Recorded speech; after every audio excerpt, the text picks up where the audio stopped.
কেন এসেছেন? সৃষ্টিকর্তা এমন ভাবে এমন ফ্যামিলিতে পাঠিয়েছেন, তিনি যদি মনে করতেন রাজ সিংহাসনে বসে থাকতে পারতেন, কিন্তু তিনি সব কিছুকে বিসর্জন দিয়ে বাদ দিয়ে শুধু আপনার জন্য, আমার জন্য, গরিবের জন্য, দলিতের জন্য, আদিবাসীর জন্য, হিন্দু মুসলমান প্রত্যেকটা সমাজের প্রত্যেকটা শ্রেণীর মানুষের জন্য লড়াই করছেন। তাই আপনাদেরকে বলবো, বক্তব্য লম্বা চওড়া নয়, আবার সময় হলে আপনাদের সঙ্গে আইএসএফ জিন্দাবাদ, ইনকিলাব জিন্দাবাদ, ভাইজান জিন্দাবাদ। এবার বক্তব্য রাখছেন ইন্ডিয়ান সেকুলার ফ্রন্টের চেয়ারম্যান তথা বাংলার অন্যতম বিধায়ক, আমার আপনার প্রাণ প্রিয় ছোট ভাইজান পীরজাদা নওশাদ সিদ্দিকী সাহেব। গরম পানি নওশাদ সিদ্দিকী সাহেব জিন্দাবাদ। গরম পানি কই? ধন্যবাদ। বাদুড়িয়া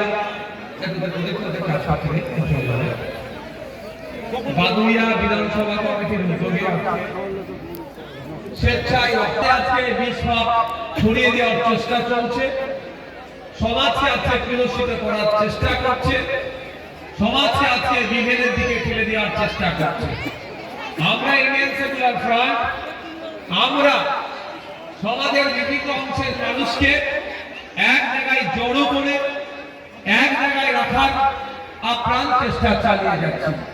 এই আপ্রাণ চেষ্টা চালানোর ক্ষেত্রে সব থেকে আমাদের শক্তি যারা চটে বসে আছেন, মা বোন বাপ ভাইরা আমাদেরকে যোগাচ্ছে। আজকে আমি ধন্যবাদ জানাই, যেভাবে বাপ ভাইরা উপস্থিত হয়েছে তাদের সাথে পাল্লা দিয়ে আমার মায়েরা উপস্থিত হয়েছে। আজকে আমি রাজনৈতিক কসলাকসলিতে সে অর্থে না গিয়ে টু দা পয়েন্ট আমি কয়েকটি কথা বলবো।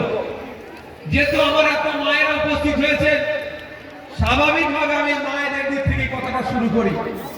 মায়েদেরকে এখন বর্তমান সরকার 1000-1200 টাকা করে মাসে দিচ্ছে, কিন্তু আমি জানিয়ে রাখি 1000-1200 টাকায় একটা সংসার সেই হাত খরচও আজকের দিনে হয় না। আজকে যে হাত খরচই করতে চাই 2-3 হাজার টাকা কম করে লাগবে।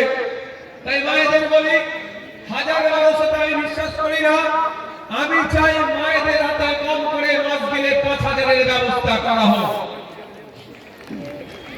মায়েদের হাতে 5000 করে দেবে, তার পরিবর্তে রাজ্য কিছু কাজ বুঝে নিক, এই প্রস্তাব আমি রাখি। মায়েদেরকে বলবো, আপনারা আপনার মূল্যবান সময় এখানে দিয়েছেন, এখান থেকে কিছু নিয়ে আপনাদেরকে যেতে হবে, সেটাই একটা শপথ নিয়ে যেতে হবে, প্রতিজ্ঞাবদ্ধ হয়ে যেতে হবে যে আপনার বাড়ির সন্তানদের উচ্চ শিক্ষায় শিক্ষিত করব, এই প্রতিজ্ঞাবদ্ধ আছে, এখান থেকে যেতে হবে। বাপেরা আছে, ভাইয়েরা আছে, আমি একটু জানতে চাই, আজকে বাড়ি যাবেন, আমি একটি হাই স্কুলের সামনে মাঠে আমি প্রোগ্রাম করছি, একটু খোঁজ নিয়ে দেখুন এই হাই স্কুলে যত বাচ্চা আছে, যত ছেলে মেয়ে পড়াশোনা করে, তার অনুপাতে শিক্ষক আছে না নাই, একটু খোঁজ নিয়ে দেখবে। আগামীকাল স্কুল কবে জমে স্কুল খুলবে, ছুটি আর ছুটি চলছে, একটু খোঁজ নিয়ে দেখবেন, সেই অর্থে স্কুলে টিচার আপনি পাবেন না। এখানে যারা উপস্থিত হয়েছি, গার্জিয়ান যারা আছে, মা বাপ বোথ সাইড যারা আছে, বাড়ি যাবেন, গৃহস্থিনী করে বাচ্চাকে ডাকবেন, অঙ্কের বইটা খুলে দেবেন, অনুশীলন একের অঙ্কটা করতে বলবেন। খোঁজ নিয়ে দেখবেন আপনার বাড়ির 50 জন 100 জনকে ট্রাই করবেন, আপনার এলাকার অধিকাংশ ফেল করবে।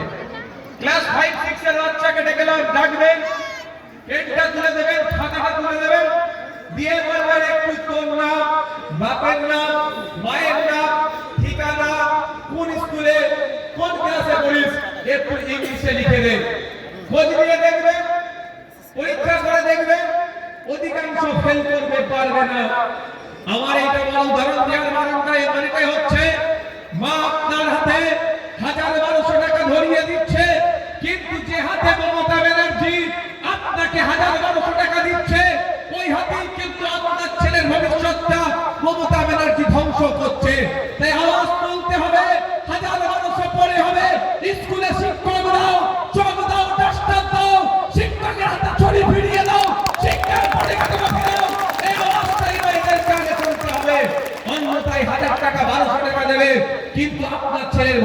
পরিবারটাকে ধ্বংস করে দেবে।